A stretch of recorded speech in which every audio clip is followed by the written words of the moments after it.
지금 이재명 정부에서 대책이 이제 4번째잖아요. 또 한 번에 뭔가 일이 터지면 다시 한 번씩 이제 포모 현상이 더 생기지 않을까 그런 생각이 듭니다. 그러니까 이거는 어떻게 보면 고육지책이라고 생각이 들고요. 공급으로 집값을 잡는다라는 건 아예 불가능하다라고 생각이 듭니다. 이번 대책으로 사람들이 움직임이 되게 빨라졌다. 규제야 뭐 스탠스로 보면은 이제 보유세 규제가 나오지 않을까 싶습니다.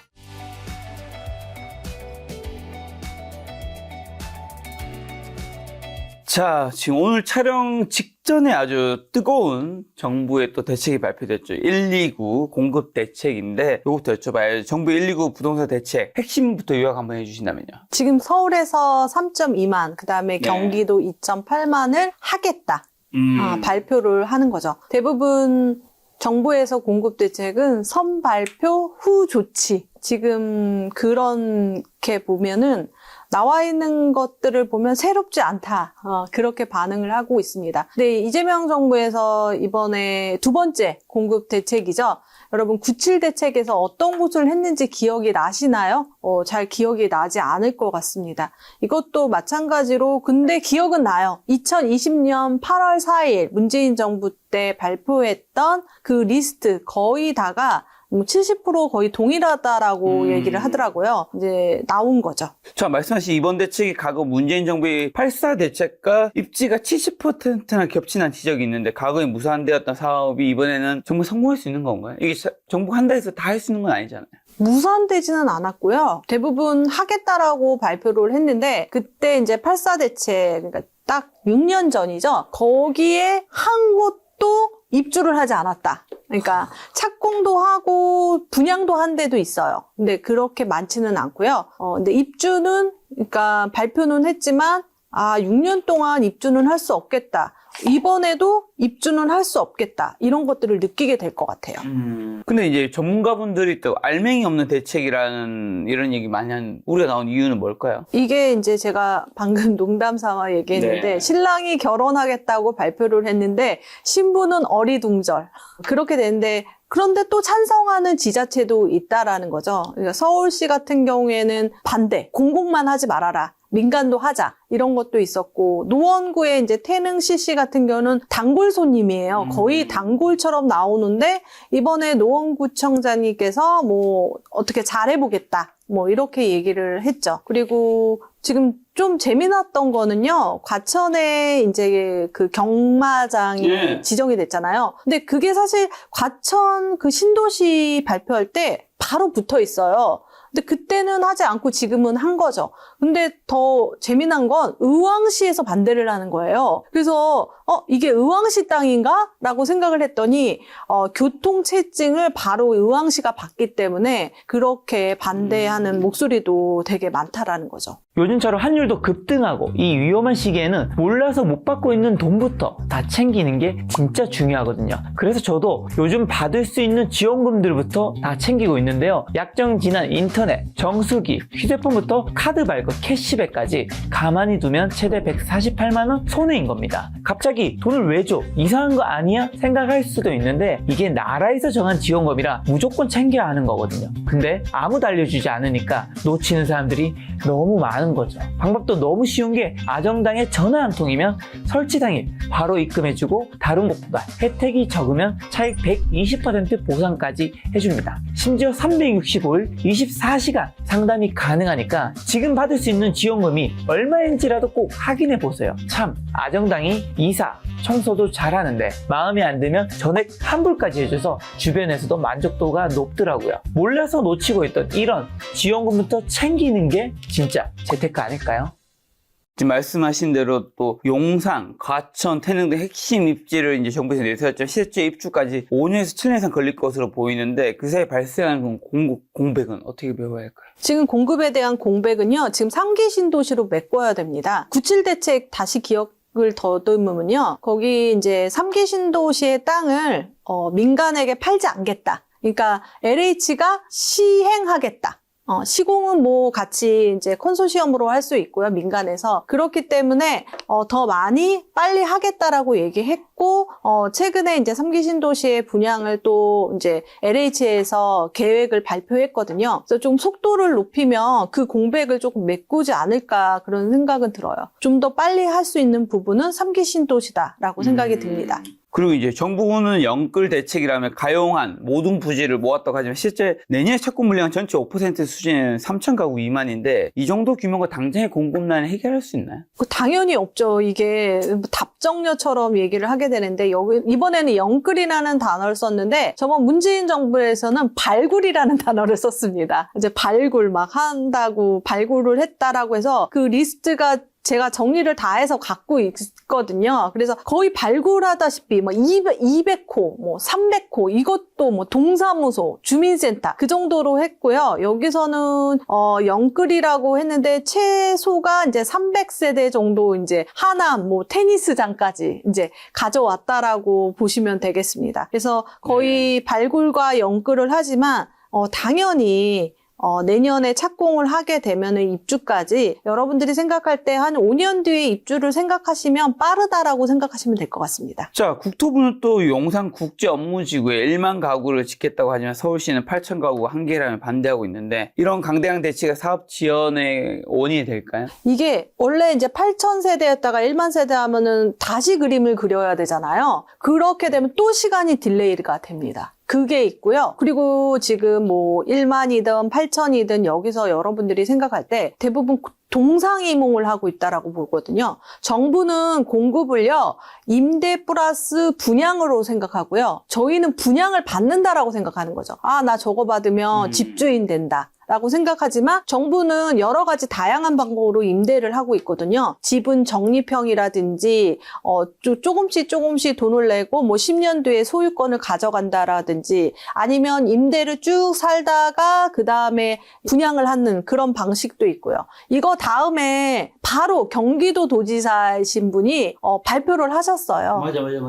그래서 예전에 이재명 그 대통령께서 도지사 시절에 발표했던 기본주택이라는 개념이 있거든요. 그거랑 비슷하게 또 하나의 공급 대책을 냈는데 이 대책으로 묻혔나 봐요. 티가 나지는 않는데 이렇게 바꾸게 되면은 그 3기 신도시도 문제였던 게 뭐냐면 공급량이 있는데 더 많이 짓기 위해서 문재인 정부 때 또 늘렸거든요. 그러면 다시 이제 설계가 들어가고 다시 해야 되고 그리고 공공 분양이었다가 임대로 바꾸고 뭐 이런 과정을 계속 겪게 되더라고요. 그래서 좀 시간이 더 딜레이 되는 효과가 있지 않을까 그런 생각이 듭니다. 자, 그리고 용산 주민들은 대규모 주택 공급이 용산의 베드타운을 전락시킨다고 또 반발하는데 국제 업무 지구로서의 전문성과 주거 기능 사이의 균형점 어디를 잡아야 될까요? 이거는 건축 설계하시는 분한테 물어봐야 될 것 같은데요. 정말 좋은 땅이죠. 그 좋은 땅에 어떻게 주거와 업무 지구를 해야 될까? 국자는 거기는 100% 업무 지구의 땅이다라고 얘기하는 분이 있거든요. 그렇지만 거기 안에서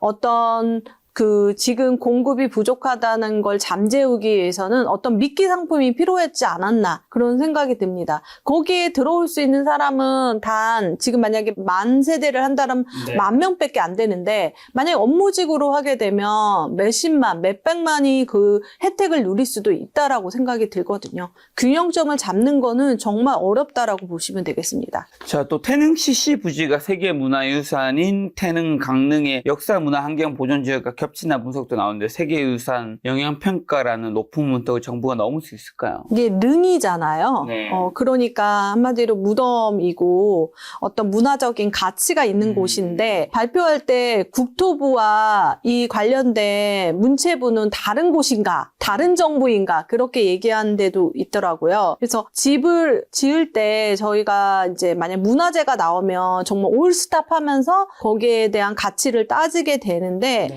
이거에 대한 거는 할 때 뭔가 만약에 착공이 들어갔는데 뭔가 나왔다 이러면 또 딜레이가 되겠죠. 근데 그 자체 지금 보기만 해도 좋은 어떤 그런 가치 있는 그 문화 역사 지역을 또 어떻게 개발을 해야 되는 것도 숙제일 것 같아요. 예를 들어서 만약에 어떤 지역은요, 진짜 뭐가 나온 거예요. 그래서 그 아파트 단지 안에 한 동이 못 졌어요. 그래서 거기 안에 이제 뻥 뚫려가지고 그 어떤 역사 문화관을 만든 아파트가 있거든요. 그래서 근데 그러면 그 한 동이 날아가면 그 사람들은 어떻게 됐냐 그러잖아요. 근데 더 재미난 건 깨알같이 거기에 뭐가 써져 있었대요. 모델하우스 계약서에. 뭐 문화재가 발굴돼서 취소될 땐 취소된다라고. 그런 게 있더라고요. 그래서 그런 과정을 거치지 않을까 이게 생각이 나네요. 네, 가천시는 도시 기반 시설 수용 등이 이미 초과했다며 추가 주택 공급에 공식 반대했는데 지자체 협조 없이 정부가 일방적으로 사업 밀어붙일 수 있을까요? 과천시 인구가 이제 커지는 걸 보면요. 3만, 6만, 최대 8만에서 9만까지 된다라고 합니다. 이게 인구가 이렇게 증가되면은 기반 시설의 문제도 생기거든요. 그래서 아마도 이렇게 계속해서 이제 주택 공급이 되면 또 기반 시설에 대해서 염려를 하는 것 같습니다. 그리고 과천시 같은 경우에는 자기는 지금 그거에 대해서 들은 바가 없다. 이렇게 얘기를 하니까 그 넘어야 될 산이 높고요. 최근에 마사회 이제 경마장에서는 뭐 노조, 거기 일하시는 분들도 반대를 하기 때문에 과천시만의 문제는 아니라고 생각이 듭니다. 자, 그리고 또 노후 공공청사를 활용한 주택 공급이 대부분 소형 원룸 형태의 임대주택에 그치고 있는데 이게 청년들이 원하는 진정한 내장 마련의 사대가 될 수 있을까요? 이거 또 얘기를 하면요. 제가 이제 수강생 같은 경우에는 이제 원룸에 살고 있는 싱글 분들이 있잖아요. 원룸에서 나오라고 얘기합니다. 예를 들어서 원룸에서 이게 있으면 냉장고 보이고 뭐 이렇게 딱 눈에 이게 보이잖아요. 그래서 살도 많이 찌고 좀 하나의 공간에 너무 작다 보니까 피폐되는 삶은 살지 않나 그런 생각이 들더라고요. 자기도 원룸 살기 싫다라고 하는데 이런 원룸 형태로 임대주택을 하는 게 아니라 좀 니즈를 조금 반영을 하는 게 좋죠. 요즘에 어떤 원룸이라도 어떤 공간을 분리해가지고 할 수 있는 부분도 있기 때문에 그런 부분을 조금 고려해야 되지 않을까 싶고요. 그리고 실예로는 그때 당시에 신혼희망타운인가 그때 문재인 정부 때 그 동탄에 한번 만들었는데 단 한 세대도 입주하지 않았던 그런 게 있거든요. 그래서 이걸 짓기 전에 조금 니즈를 반영하고 지금 최신의 사람들이 어떤 걸 원하는지 그 부분도 넣으면 좋을 것 같아요. 공공대책에도 불구하고 또 신축 아파트 인허가 분양 물량이 역대 최저 수준인데 신혼부부가 이런 막연한 공공 분양만 믿고 기다려도 괜찮은 건가요? 근데 이번 대책에서 마지막 한 줄이 남았었거든요. 그러니까 청년하고 신혼부부에 대해서 어떤 다음 정책에 고려하는 거를 발표하겠다라고 얘기해서 그게 조금 궁금하긴 합니다. 그래서 이제 공공 분양 같은 경우에는 워낙에 저렴하다 보니까 조건이 되면 저는 그 조건에 맞춰서 하라고 얘기를 합니다. 특히 신혼부부 중에서도 아이를 출산한 신생아 특별 공급이라는 것도 되게 혜택이 좋거든요. 그래서 그 부분을 따져본다면 한번 공공 분양을 지금 당장 집이 필요하지 않다면 기다려보는 것도 괜찮다라고 생각이 듭니다. 자, 정부는 공공 주도를 강조하지만 서울시 민간 정비 사업 활성화를 주장하는데 IMF님 보셨을 때 시급한 처방은 뭐라고 보시나요? 이번에 되게 재미난 뉴스가 있었는데요. 재건축 재개발 같은 경우는 지자체에서 이제 승인을 하게 됩니다. 예를 들어 서울시는 서울시장, 뭐 안양시는 안양시장 이렇게 되는데 국토부 장관도 할 수 있게 하겠다. 처음으로 그 법을 바꾸려고 하더라고요. 그래서 민간에 대해서도 신경을 쓰고 있구나라는 생각이 들었고요. 그리고 활성화에서 가장 지금 문제가 뭐냐면 두 가지가 있습니다. 정비 사업에서 이제 걸림돌이 되는 거. 지금 현재로서 투기가열 지구가 되면은 여러 가지 제약이 생겨요. 뭐 사고 파는데 문제를 주게 되고 그리고 뭐 여러 가지 법에 대해서 또 페널티가 많아서 그게 조금 힘들거든요. 그래서 그런 부분을 조금 완화시키는 부분이 조금 필요하고요. 정비 사업에 대해서. 그다음에 두 번째는 이주비 대출이에요. 이주비 대출이 지금 원래 저번에도 그런 현상이 있었는데 지금 다주택자가 다 아예 대출이 안 나오잖아요. 근데 이주비 대출은 사업비로 생각해야 된다. 그러면 진행이 안 돼요. 반대하게 되면 또 진행이 안 되니까. 그러니까 진행이 안 되는 이유를 조금 파악해서 빨리 할 수 있는 어떤 장치를 건다면 이게 되는 거죠. 최근에 이제 서울시에서 신속통합계획으로 이제 지정이 돼서 한꺼번에 거의 80구역이 지정이 되는 거거든요. 아직 이제 단계로 되면. 근데 저는 그게 한 10년 뒤에 그게 서울에 공급이 되지 않을까 그런 생각도 듭니다. 자, 그럼 이제 129 도심주택 공급 정책의 마지막 질문으로 한다면 어쨌든 지난 그 공급 대책에서 서울의 공급 물량이 너무 없었기 때문에 이런 정책이 나왔을 텐데 요거 실제로 시장 안정에, 부동산 시장 안정에 기여할 거라고 보시나요? 그리고 이거 현실 가능성 있을 거라고 보시나요? 지금 이재명 정부에서 대책이 이제 4번째잖아요. 617, 그 다음에 97, 1015, 그 다음에 129 대책 이렇게 나왔고 97하고 119 대책이 공급 대책인데 돌아보면 97 대책에서는 전혀 효과를 발휘하지 못했습니다. 더 포모 현상이 더 생겼죠.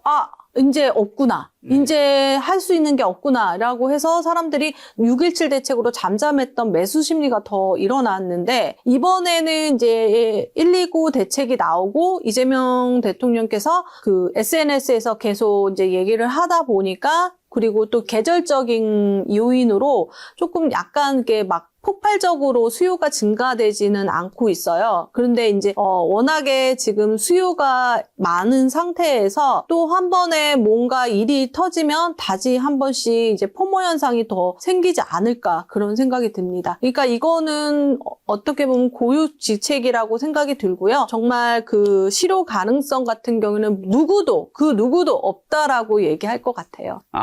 이게 부산 시장이 그러면 집값 안정에 기하기는 쉽지 않다고 보시는 것 같네요. 네. 이거는 이제 공급에 대한 거잖아요. 네. 그래서 공급에서 어떤 이 정책에서 성공했던 거를 한번 생각을 해보면요. 일기 신도시, 그 다음에 보금자리지구, 그 다음에 뉴타운 같은 경우에는 사실 나중에는 효과가 있었지만 그때 지정 당시에는 뭐 빌라라든지 이런 걸 폭등하게는 했고요. 그래서 보면 1기 신도시하고 2기 신도시하고 3기 신도시가 왜 다른가 봤더니 1기 신도시는 단기간에 정말 많은 것들을 공급을 했거든요. 근데 그게 지금은 물리적으로 힘들기 때문에 그 부분, 공급으로 집값을 잡는다라는 건 아예 불가능하다라고 생각이 듭니다. 자, 작년에 서울 아파트값 2006년 이후 19년 만에 최대 상승폭을 기록했다고 하던데 그 근본적 이유는 뭘까요? 2006년부터 상승된 거 제가 이제 부동산 투자를 하면서 25년 차인데요. 이제 3번의 상승기를 봤던 것 같아요.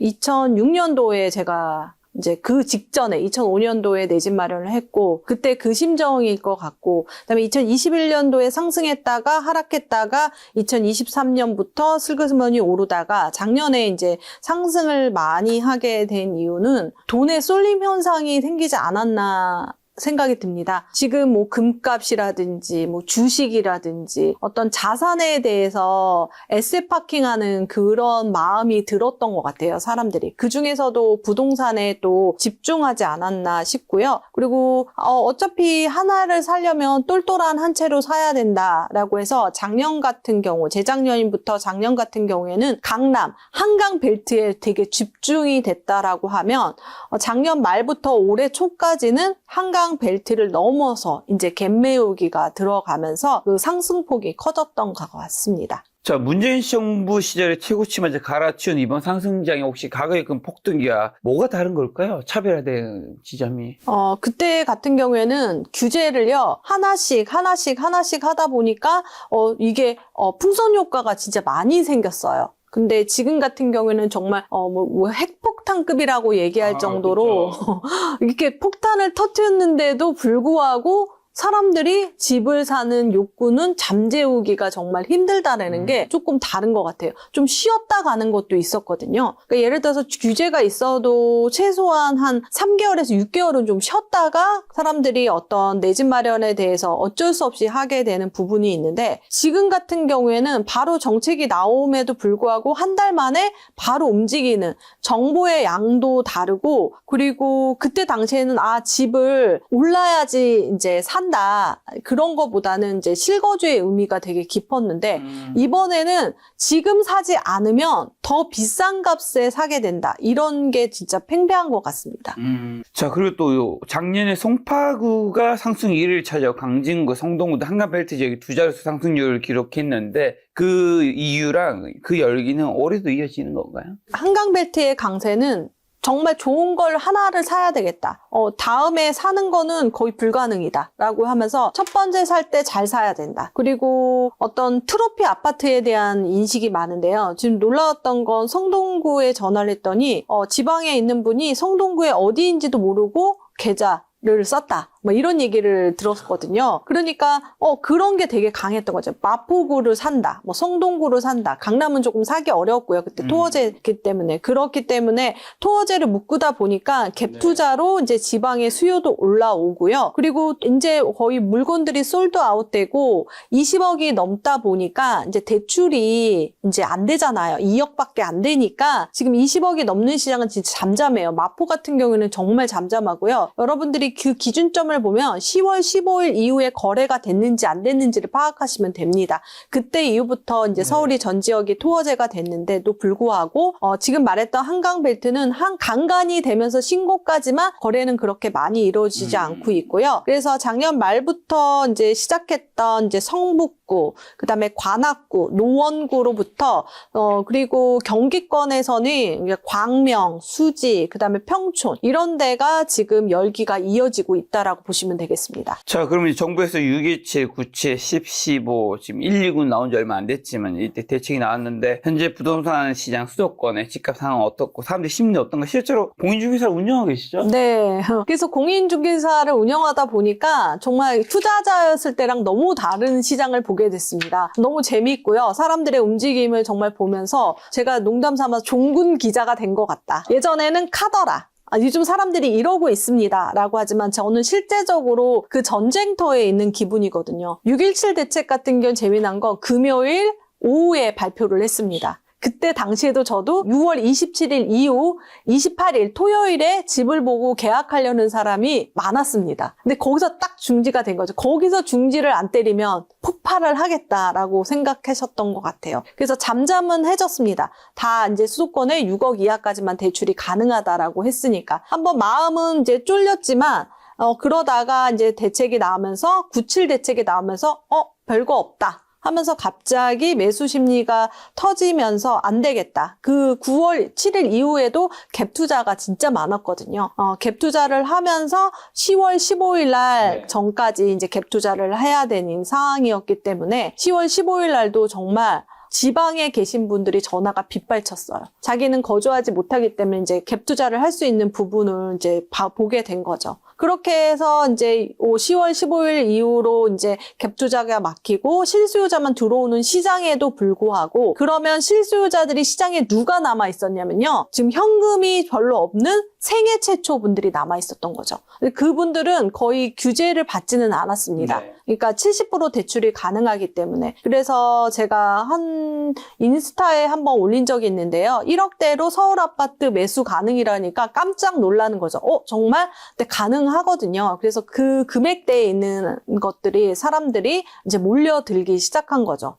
나는 규제를 받고 있는 줄 알았더니 아니었어? 라고 생각을 하면서 그러면 이참에 내 집 마련 뭐 돈 많은 사람들도 많이 했는데 나도 해보자. 하면서 그 저가 시장에 또 사람들이 몰리게 된 거죠. 그런데 여기서 보면 투자가 아니거든요. 실수요예요. 그러니까 들어가서 거주하는 사람만 서울에 집을 살 수 있기 때문에 그렇게 보시고 있고 그다음에 지방에 거주하시는 분이 서울에서 집을 살려면 재개발 위주로만 매수가 가능하거든요. 재건축도 안 됩니다. 아파트이기 때문에. 재개발 빌라 같은 경우에는 정말 계속해서 잘 팔리고 있는 시장으로 변화했고 그렇기 때문에 지금 대책으로 인해서 사람들이 예전에는 조금 하다 보니까 옆으로 이렇게 퍼지는 게 조금 싹 퍼졌지만 이번 대책으로 사람들이 움직임이 되게 빨라졌다. 그런 게 느껴집니다. 이재명 정부가 유례없는 엄청난 고강도 수요 정책을 시행했음에도 시장이 반대로 움직이는 원인은 뭘까? 주담대 제한, 토지거래 허가제가 더 똘똘한 채로 매수를 부추기는 건가요? 토지거래 허가 구역이기 때문에 내가 거주해야 되는데요.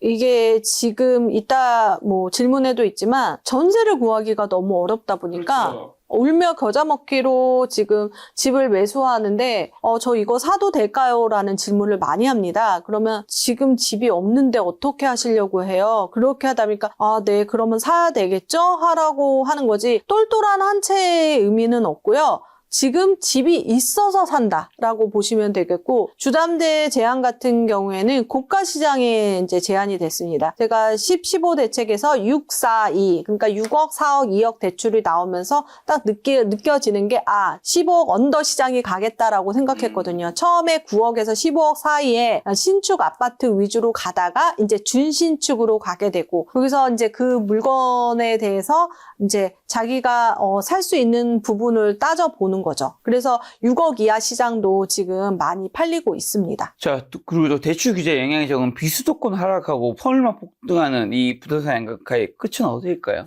이게 이 다음은 이제 지방으로 넘어가는데 지금 같은 경우에는 수도권에서도 다 오르는 시장이 아니거든요. 지금 비규제 지역, 그러니까 수도권에서 비규제 지역에서도 구리라든지 남양주라든지 화성에서 조금 매수가 조금 일어나고는 있지만 그 다음 시장에서는 아직은 잠잠하거든요. 거기도 오르게 되고 나서 그다음에 지방 같은 경우에는 어차피 못 올라온다라고 생각하니까 서울까지 올라올 생각을 했던 분들은 어느 정도 자산이 있는 부분이잖아요. 그래서 지방에서도 핵심지는 그래도 거래가 되고 있다라고 생각하시면 되겠습니다. 자, 또 그리고 토지 지정이 매물 잠김을 유발해 가격을 지지하는 부작용이 있다고 하는데 실제 그런가요? 네, 진짜로 그런 게 매물 잠김이라는 게 뭐냐면 예전에 제가 체감적으로 한 30%에서 40% 매물이 없어진 느낌이에요. 그러니까 없다 보니까 대부분 이것밖에 없다라고 생각이 드니까 이거라도 해야겠다. 뭐 이렇게 이제 생각을 하기 때문에, 그리고 이런 현상은 2021년, 22년도에도 생겼고요. 그다음에 뭐 양도세 중과 이후에도 그때는 그걸로 매물 잠김이 있죠.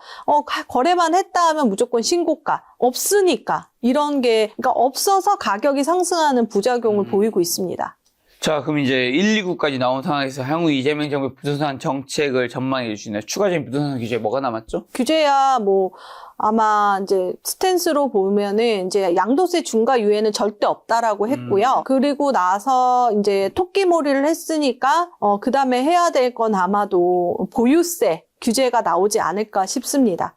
그래서 보유세 규제, 지금 지선이 6월 달이잖아요. 근데 모든 세금의 기준은 6월 1일이란 말이에요. 그러니까 지금 카드를 꺼내는 건 안 좋단 말이에요. 그렇기 때문에 그게 좀 지나고 나서 이제 보유세에 대한, 거래세에 대한 부분이 나오지 않을까 싶습니다. 자, 지금 세금 얘기해 주셔서 대통령이 다주택자 양도소득세 중과율 종료하겠다고 강경하게 발언했는데 실효세율이 최대 82%에 달하는 상황에서 다주택자분들이 그럼 그때까지 집을 팔까요? 제가 저번 문재인 정부 때 양도세 중과를 내고 매도를 한 적이 있어요. 그래가지고 생각 없이 매도를 했죠. 그랬더니 세무사님이 그러더라고요. 아니 이렇게까지 내고 하실 생각이세요? 그래가지고 계산해보니까 깜짝 놀란 거예요. 그래가지고 그 다음부터는 저도 매도를 안 했거든요. 그 세금 계산을 하면 정말 못합니다. 그런데 되게 아이러니하게 제가 최고가로 팔았단 말이에요. 되게 높은 가격에. 근데 그게 떨어졌어요. 그 이제 양도세 중과가 이제 유예되고 여기 떨어질 때, 요때 팔았던 거랑 여기 팔았던 거랑 나에게 이제 수익이 똑같은 거예요. 언제 팔아나 똑같구나. 이런 생각을 하게 됐습니다. 근데 이제 세금이 너무 많기 때문에 그거를 감내하고 판다는 건 조금 힘든 부분이 뭐냐면, 투자를 하게 되면 이제 갭 투자를 하게 되면은 어쩌면 이제 갭을 이렇게 이제 전세를 올려서 이렇게 투자를 하면 팔면은요 돈을 더 이제 지불해야 되는 세금으로. 네. 그렇게 되면 굳이 안 팔겠다 이런 다주택자도 많다라고 보시면 되겠습니다. 실제로 그러면 양도세 중과 유예가 끝나고 난 다음에 시장의 매물이 실종돼 매물 잠김 현상이 심화될 가능성이 높을 거 아니에요? 많이 팔까요? 어떻게 될까요? 5월 9일 전에 이제 아마 1차적인 매도를 할 것 같고요. 그 이후에도 또 감소 현상이 생길 겁니다. 어쩔 수 없이 이제 그 양도세를 감당하지 못하는 다주택자도 있고요. 굳이 그렇게 팔지 않겠다라고 하지만 이제 보유세 카드를 꺼내면 또 다른 현상이 보이지 않을까 싶습니다. 보유세와 또 거래세를 포함한 추가적인 세제 개편이 말씀하신 대로 논의 중인데 세금 부담이 커지면 오히려 재고 주택 시장이 위축되고 공급대체 효과를 깎아먹는 부분도 있나요? 세금 부담이 커지면서 매도를 하시는 분은 분명히 있어요. 그 중에서도 강남권에서는 그런 현상이 있는데, 이제 보유세 부분에서 이제 종합부동산세만 생각하는 게 아니라 이번에 한번 그 정부에서 장기보유 특별공제라고 얘기를 했거든요. 장기보유 특별공제 같은 경우에는 오래 보유하고 오래 거주하면 깎아주는 건데, 오래 보유만 했다고 해도 이렇게 장기보유 특별공제로 공제가 되는데, 거주하지 않은 사람은 안 하겠다. 이렇게 되면은 오래 보유할 필요가 없는 그런 게 있거든요. 강남에서는 보유만 하고 거주하지 않는 사람들이 많기 때문에 그러면 조금 다른 현상을 보이지 않을까 싶습니다. 자, 그리고 올해 서울 아파트 입주 물량이 전년 대비 반토막 날 것으로 예상되는데 가격에 미칠 영향 어떻게 보시고, 신규 착공 물량이 2년 연속 급감한 상황에서 내년 그리고 2018년 공급 부족률이 얼마나 심각한 거죠? 지금 제가 이제 입주 물량을 보게 되면, 그리고 입주 물량은 제가 청약을 이제 보게 되면 이제 분양하면 2, 3년 뒤에 이제 입주하고 이런 걸 계산을 하잖아요. 그래서 작년 대비 올해는 거의 10분의 1 토막? 계산을 하면 이제 단순 계산을 하면 그렇게 되고, 그리고 2027년, 28년도 당연히 이제 공급 부족인데 아직 잡히지는 않은 게 있습니다. 이제 왜냐면은 이제 분양을 늦게 하는 것들이 있기 때문에 27년도 같은 경우에는 반포주공 1단지가 가장 많고요. 입주가. 그런 부분에 대해서 또 생각을 해야 되는데 여전히 이제 급감하고 있는 상태이기 때문에 이 수요가 경기도로 가지 않을까 그런 생각이 듭니다. 또 계약갱신 청구권 만료와 실거주 의무 강화로 인해 전세 매물의 시가 마른다는 현장의 목소리는 어떻게 진단하시고, 전세 매물 급감한 상황에서 올해 전세 대란이 지연될 가능성이 있나요? 제가 최근에 이제 계약을 했는데요. 토어제 같은 경우에는 세입자가 살고 있으면 세입자가 나간다라고 이제 그걸 써야 돼요. 딱 시간에 맞출 수는 없잖아요. 그러니까 집을 팔고 날짜가 정해지면 대부분 세입자도 이제 자기 집을 구하거나 이렇게 되는 상황인데 자기가 집을 구하려고 했더니 없다라는 거예요. 그래서 이게 너무 불안하다는 거예요. 자기 이걸 써주는 것조차 불안하다라는 거죠. 계약 날짜가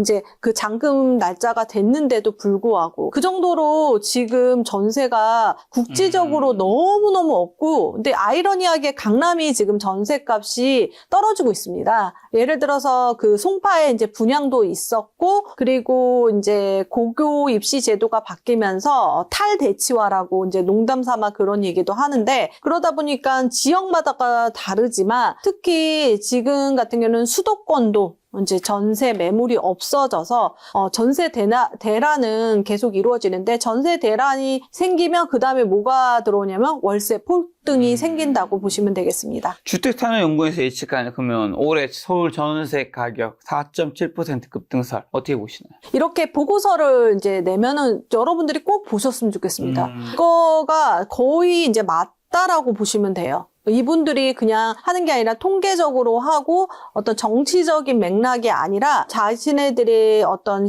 조사라든지 이런 것들을 통해서 나오는 자료이기 때문에 저는 이게 맞다라고 생각이 듭니다. 그럼 전세 자금 또 대출 규제가 매매 가격 하락으로 이어질 가능성도 존재하나요? 지금 전세자금 대출 규제가 있어요. 지금 1주택자 같은 경우는 2억까지만 되고, 그리고 뭐 금액도 많이 줄고 그렇게 되는데, 전세자금 대출을 안 받는 사람들도 상당히 많더라고요. 시중에서도. 그래서 예전처럼 전세자금 대출이 뭐 규제가 생기면 전세값이 뭐 떨어지고 뭐 그렇다고 그러는데 그게 현상으로 보이지는 않고요. 이것 때문에 그러는 게 아니라 아까 얘기했듯이 월세가 더 글로 가지 않을까. 규제가 생기면요 월세로 가시더라고요. 또 다주택자 양도세 중과요금 유예가 종료되는 5월 이후에 임대차 시장에 어떤 변화가 있을까요?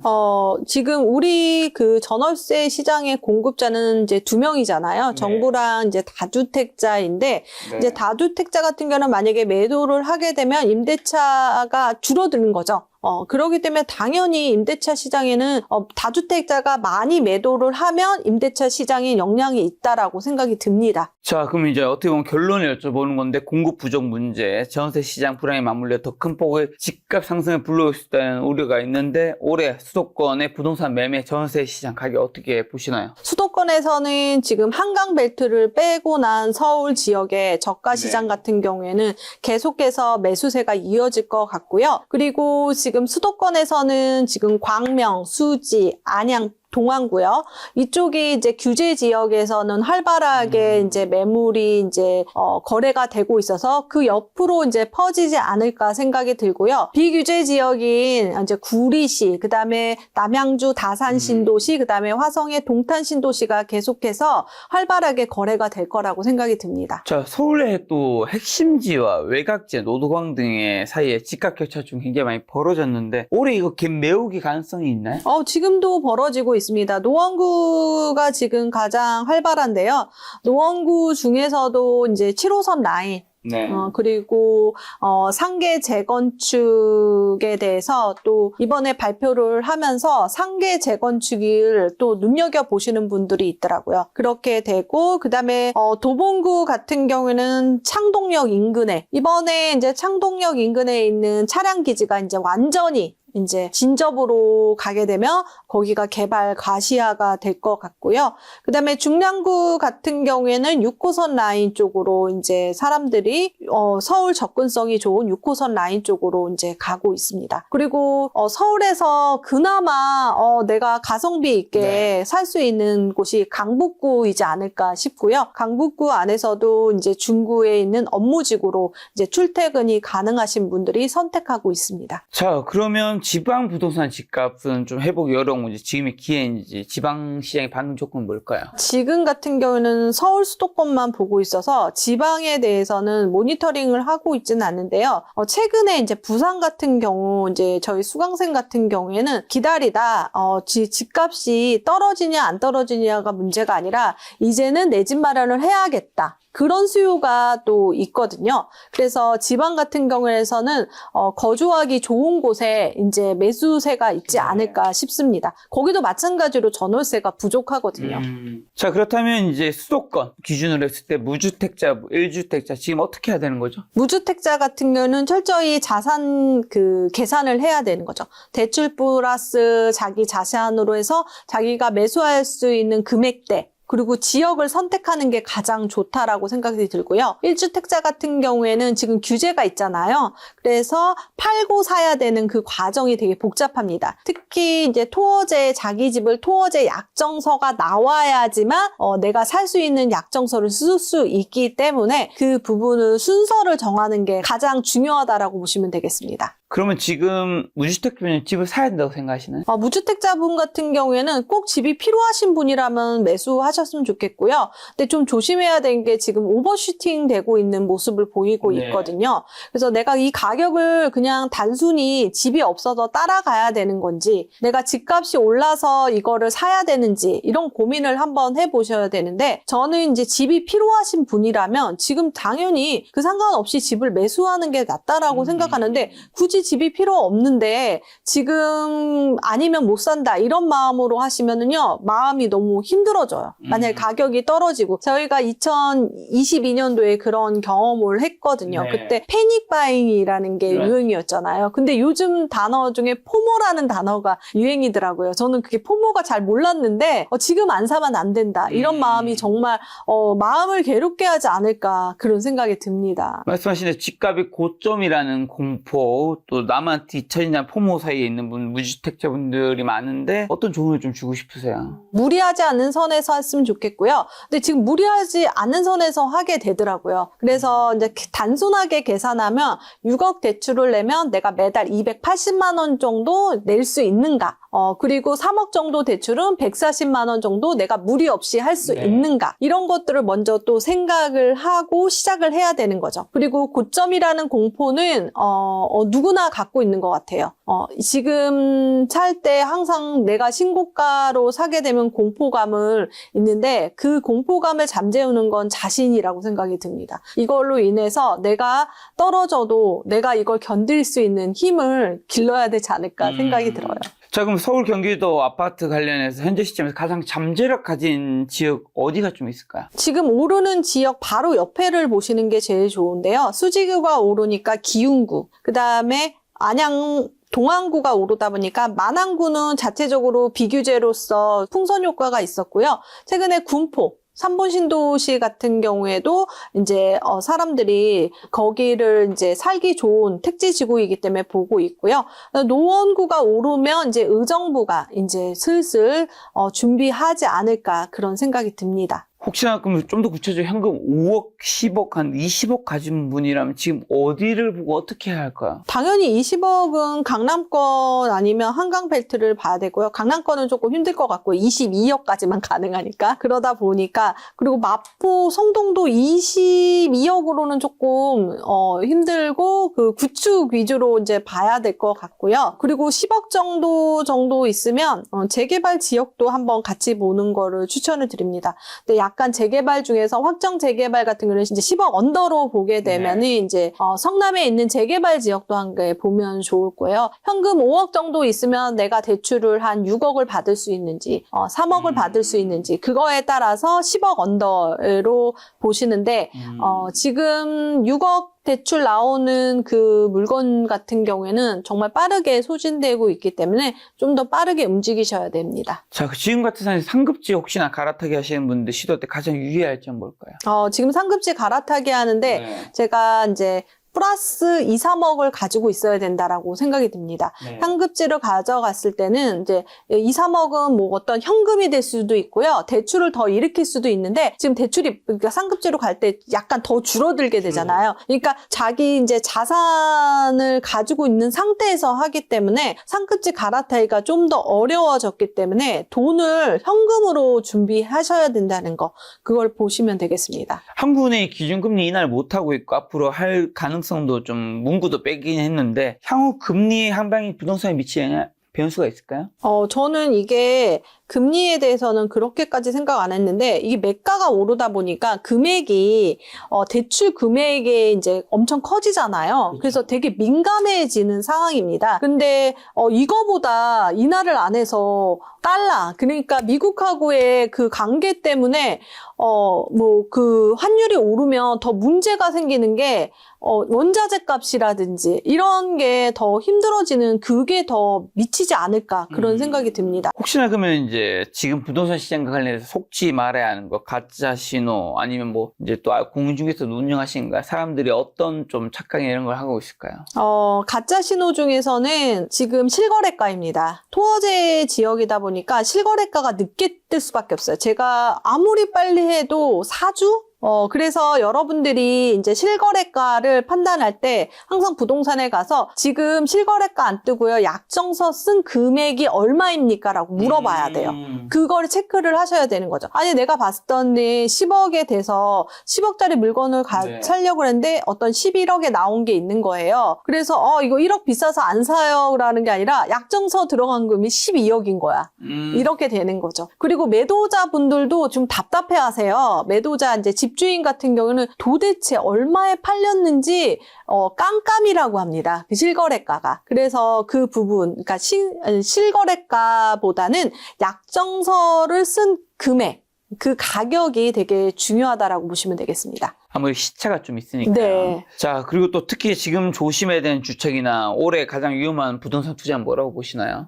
특히 조심해야 되고 위험한 투자는 이렇게 아파트 값이 오르면 이제 재개발로 이제 가게 되는데 여러분들이 생각하는 재개발 빌라랑 제가 생각하는 재개발 빌라가 다르더라고요. 근데 재개발 빌라서 어디 동에 재개발 빌라가 있어서 선생님 어때요? 라고 물어보는데 거기는 아예 시작도 안 한 곳이거든요. 그러니까 가보는 우리가 얘기하는 예전 21년도, 22년도에 겪었던 화가라고 합니다. 그냥 선을 긋는 거예요. 화가가 선을 그었다라고 하면서 농담 삼아서 여기 될 거예요 라고 해가지고 지금 아무것도 이루어지지 않는 게 있거든요. 그래서 여러분들이 지금 특히 조심해야 될 건 재개발 빌라가 진짜 조심해야 될 것 같습니다. 자, 그럼 마지막으로 올해 한국 부동산 시장에 찾아올 주요 변화랑 투자 기회가 있다면요? 부동산 시장에 이제 찾아올 주요 변화는 항상 뭐 예측을 하고 그런 게 조금 무의미해지는 게 이제 정부 정책에 의해서 되는 거고 올해는 또 지선이 있기 때문에 지선 전에 이제 공약 같은 것들이 있거든요.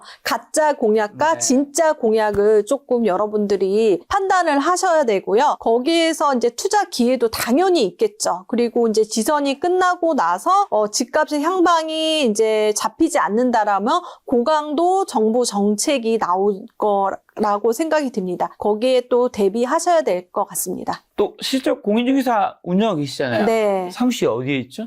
저희 사무실은 지금 노년역 8번 출구 8초 컷에 있는데요. 잠원동에 있습니다. 네. 그래서 저는 이제 저희 멤버분들을 이제 중개를 이렇게 도와드리고 있고, 지금 갈아타기라든지 이런 것들을 도와드리고 있습니다. 한번 홍보하고 가신다면요. 제가 생각하면 여러분들이 부동산을 가면 그쪽 단지만 보잖아요. 그렇죠. 그런데 저는 이제 서울, 경기권을 다 보게 되고, 그쪽을 다 네. 투자자 하셨고 책도 내셨고. 네, 그러다 보니까 어느 지역이 너무 오버슈팅이 된다. 그러면 B 지역으로 저평가된 지역을 또 추천해 줄 수 있고, 그리고 자금 설계라든지, 그 다음에 약정서, 그리고 토지거래 허가구역 어떻게 하면 잘 받을 수 있는지. 그리고 요즘 자금 조달 계획서도 되게 어려워하세요. 왜냐하면 자금 조달 계획서의 증빙 서류 같은 경우에는 잘못 내면 이제 국세청에서 편지가 옵니다. 그러니까 그런 부분 조심해야 될 부분, 여러 가지 집을 사는 A to G를 네. 제가 모든 걸 관리한다고 보시면 되겠습니다. 저 일부 영상에서도 여쭤봤지만 이거 일부 영상 안 보신 분도 많을 테니까 129 정책 나왔는데 이게 앞으로 집값을 뭐 안정시킨다거나 아니면 하락으로 간다거나 그렇게도 보시나요? 이 정책 많이 된 게 아니라 그냥 시장의 흐름으로 된다라고 생각이 듭니다. 시장의 흐름이 어디로 가느냐에 따라서 이제 달라질 것 같은데요. 지금은 너무 오버슈팅 되고 또 가격이 오르면 또 이렇게 가격을 낮출 수 있는 효과가 보이기 때문에 시장의 영향으로 보시면 더 좋을 것 같습니다. 지금 그 말씀은 시장이 좀 오래 하락한다는 의미인가요? 그거는 아니고요. 네네. 지역마다 좀 다를 것 같습니다. 근데 실제적으로 지금 강남이라든지 한강벨트는 거래가 없는데 그나마 한두 개가 있어서 이제 신고가를 하지만 저는 이제 보합 상태라고 보고 있거든요. 그쪽 지역 같은 경우에는 네. 그리고 그 다른 지역 같은 경우에는 그 외의 지역 같은 경우는 지금 안 올랐던 곳이 지금 오르고 있다라고 보시면 되겠습니다. 알겠습니다. 다음번에 또 부동산에 이슈가 생기면 IMF님 모시고 이야기 들어보도록 하겠습니다. 오늘 만난 교수님은 공인중개사를 운영도 하고 계시는 IMF님이었습니다. 지금까지 여러분 소중한 시간 함께 해주셔서 정말 감사합니다. 오늘도 김 작가였습니다. 고생 많으셨습니다. 감사합니다.